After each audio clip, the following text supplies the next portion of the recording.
Hello दोस्तों, आपका स्वागत है आपका अपना चैनल विकास इंस्टीट्यूट में। मैंने पिछले क्लास में एसएससी का 2 पेज करवाया था और आज मैं प्रधानमंत्री से रिलेटिव क्वेश्चन बताऊंगा। तो प्रधानमंत्री क्या होता है? देखिए, प्रधानमंत्री की जो नियुक्ति करता है वो कौन करता है? राष्ट्रपति करता है। और प्रधानमंत्री अनुच्छेद 75 में इसका पढ़ना है, ठीक है। यानी कि प्रधानमंत्री की नियुक्ति संविधान के किस अनुच्छेद में बने थे? तो 75। भारत के प्रधानमंत्री के उम्मीदवार के लिए उम्र कम से कम कितना होना चाहिए? 25 वर्ष, ठीक है।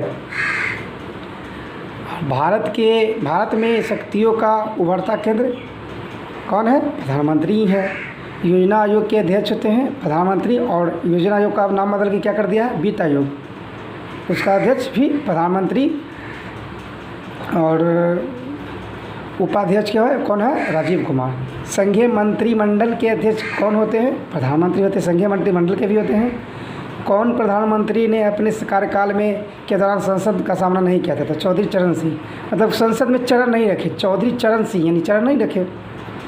भारत के प्रथम महिला प्रधानमंत्री आप लोग जानते हैं क्या थे? कौन थे? श्रीमती इंदिरा गांधी।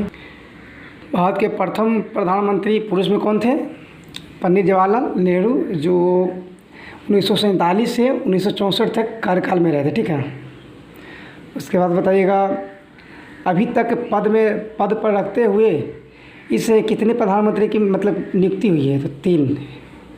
भारत के सबसे अधिक उम्र के प्रधानमंत्री कौन थे? तो कौन थे? मोरारजी देसाई। और भारत के प्रथम सिख मंत्री कौन थे? डॉक्टर मनमोहन सिंह। सिख मंत्री कौन थे? डॉक्टर मनमोहन सिंह। लोकसभा चुनाव में पराजित होने वाले प्रधानमंत्री कौन थे? तो श्रीमती इंदिरा गांधी पराजित हुए थे। किसने प्रधानमंत्री के लिए कार्यभार में 2 बार संभाला था? कार्यभार संभाला था 2 बार। कितने? गुलजारी लाल नंदा ने संभाला था 2 बार कार्यभार। कौन प्रधानमंत्री पद पर सर्वाधिक रहे थे? तो यही पीटी नेहरू ही थे, जो 1947 से 1964 तक रहे थे। मंत्रिपरिषद का अध्यक्ष कौन होता है? तो मंत्रिपरिषद का अध्यक्ष ही प्रधानमंत्री ही होता है।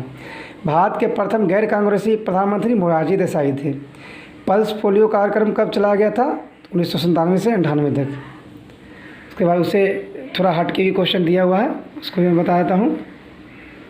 हिंदी को राज्यसभा कब घोषित किया गया था? 14 सितंबर 1948 को। किस अनुच्छेद में हिंदी को राजभाषा घोषित किया गया था? अनुच्छेद 343। मकड़ियों का अध्ययन क्या कहलाता है? आर्कोनोलॉजी। मकड़ी किस संघ का प्राणी है? आर्थ्रोपोडा। माफ़ी मांगने से संबंधित अध्ययन को क्या कहते हैं? Apiology.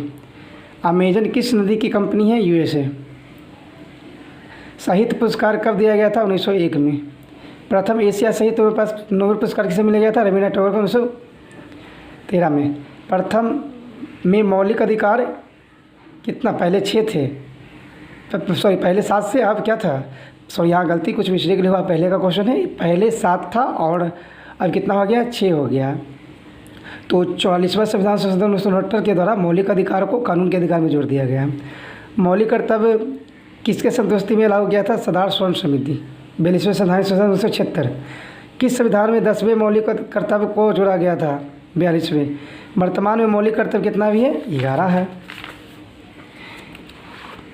Indira Gandhi memorial tulip garden कहाँ स्थित है? श्रीनगर। शालीमार बाग कहाँ स्थित है? श्रीनगर में। निशांत बाग कहाँ स्थित है? श्रीनगर में। कान्हा राष्ट्रीय उद्यान कहाँ है? मध्य प्रदेश में। सुल्तानपुर झील उद्यान कहाँ स्थित है? हिमाचल प्रदेश में। किश्तवाड़ राष्ट्रीय पार्क कहाँ है? जम्मू कश्मीर में। शिलालेख का अध्ययन क्या कहलाता है? एपिग्राफी। मानचित्र बनाने की विधि को क्या कहते हैं?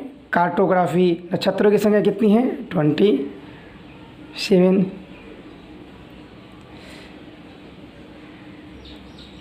अजय जयराम किस खेल से संबंधित थे? बैडमिंटन। ऑस्कर पुरस्कार कब से दिया गया था? 1926 से। बाफ्टा पुरस्कार किस देश के द्वारा दिया था? ब्रिटेन। कान फिल्म अवार्ड किस देश के द्वारा दिया जाता था? फ्रांस। दुनिया के प्रथम प्रोग्रामर कौन थे? इडाल्फ शेष। वर्तमान में किस राज्य की जनसंख्या न्यूनतम है? तो अरुणाचल प्रदेश की। मंत्रिपरिषद के कितने सदस्य होते हैं? तो आपको पता होगा 3 सदस्य होते हैं मंत्रिपरिषद के। कौन कौन? कैबिनेट मंत्री, राज्य मंत्री और एक क्या होता है? उप मंत्री। और जो कैबिनेट मंत्री होते हैं ना, यानी प्रधानमंत्री एवं कैबिनेट मंत्री को मिलाकर मंत्रिमंडल का निर्माण होता है। मंत्रिमंडल कितना, मंत्रिपरिषद तीन प्रकार का होता है, ठीक है। कैबिनेट मंत्री, उप मंत्री और राज्य मंत्री। तो प्रधानमंत्री और कैबिनेट मंत्री को मिलाकर मंत्रिमंडल बनता है पूरा। शून्यकाल का अर्थ क्या होता है, स्थगन काल। और शून्यकाल आपको पता ही है, पहले चलाया गया था ना शून्यकाल। और फिर उसके बाद आगे क्वेश्चन, स्वतंत्र भारत के प्रथम कानूनी मंत्री डॉक्टर भीम अम्बेडकर। स्वतंत्र भारत के प्रथम गृह मंत्री सरदार वल्लभ भाई पटेल। स्वतंत्र भारत के प्रथम वित्त मंत्री जॉन मथाई। स्वतंत्र भारत के प्रथम प्रतिरक्षा मंत्री सरदार बलदेव सिंह। अकबर के समय बनी पहली महत्वपूर्ण क्या था इमारत, हुमायूं का मकबरा। और इसमें प्रधानमंत्री के बारे में और कुछ भी छूटा हुआ है तो मैं बता देता हूँ, ठीक है। जैसे प्रधानमंत्री होता है ना, नीति आयोग, ठीक है, राष्ट्र विकास परिषद, राष्ट्रीय एकता परिषद, अंतर्राज्यीय परिषद तथा राष्ट्रीय जल संसाधन परिषद का अध्यक्ष होता है ना। किसका अध्यक्ष होता है, नीति आयोग का अध्यक्ष होता है, राष्ट्रीय विकास परिषद और राष्ट्रीय एकता परिषद का अध्यक्ष होता है, अंतर्राज्यीय परिषद का अध्यक्ष होता है, राष्ट्रीय जल संसाधन परिषद का अध्यक्ष होता है। ओके। और इसमें था ना कि एक और क्वेश्चन था कि सबसे अधिक कार्यकाल तो जानवे करते हैं पीटी नेहरू का चला था, और सबसे कम कार्यकाल किसका चला था। तो किसका चला था सबसे कम कार्यकाल, अटल बिहारी वाजपेयी का। कितना दिन, 13 दिन। कितना दिन, 13 दिन चला था इनका कार्यकाल। उसके बाद एक क्वेश्चन और था इसमें बचा हुआ कि कैबिनेट मंत्रियों में सबसे बड़ा कार्यकाल किसका रहा कैबिनेट मंत्रियों में, तो जगजीवन राम का रहा, ठीक है, जगजीवन राम का, जो 32 वर्ष केंद्रीय मंत्रिमंडल पर रहे।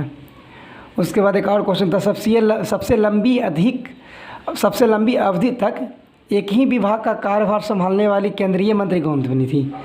तो सबसे लंबी अवधि तक एक ही विभाग का कार्यभार संभालने वाली केंद्रीय मंत्री कौन बनी थी, तो राजकुमारी अमृता कौर, ठीक है, राजकुमारी अमृता कौर। और इसके बाद इसका जो भी क्वेश्चन था मैंने बता दिया। और ये होता है पीएम होते हैं, इनको सैलरी मिलता है इनके अध्यक्ष के लिए मिलता है। जैसे कि राष्ट्रीय नीति आयोग के आयोग हो गए, राष्ट्रीय विकास परिषद हो गए, इसके लिए मिलते हैं, उनके पद के लिए नहीं मिलते हैं। जैसे प्रधानमंत्री हो गए ना, तो इनके पद के लिए सैलरी नहीं मिलती है। ये नीति आयोग है, इसके लिए मिलता है, राष्ट्रीय विकास परिषद, राष्ट्रीय परिषद इसके लिए यानी अध्यक्ष के लिए मिलते हैं, ठीक है। और जैसे राष्ट्रपति के बारे में बताया जाए तो राष्ट्रपति के बारे में बोला जाता है कि डायरेक्ट उनका वेतन 5 लाख होता है, और सालाना उनका पेंशन जो मिलता है वो मिलता है 9 लाख, ठीक है।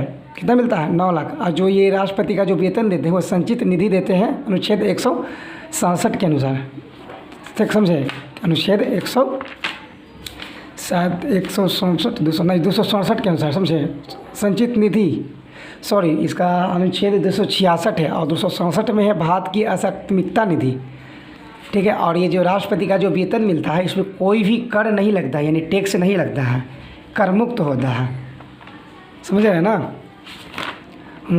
और ये जो राष्ट्रपति होते हैं ये इनके निःशुल्क निवास स्थान और संसद द्वारा स्वीकृत अन्य भत्ते प्राप्त होते हैं, मतलब निःशुल्क आवास मिलता है, और जो भत्ते वगैरह होता है सब निःशुल्क मिलता है। ओके फ्रेंड्स, आज के लिए मैं इतना ही। उसके बाद में अगला मैं अपना टॉपिक से बताऊंगा, ऐसे सीखा 2 पेज अगले क्लास में करवा दूंगा। ओके फ्रेंड्स, आज के लिए इतना ही, धन्यवाद।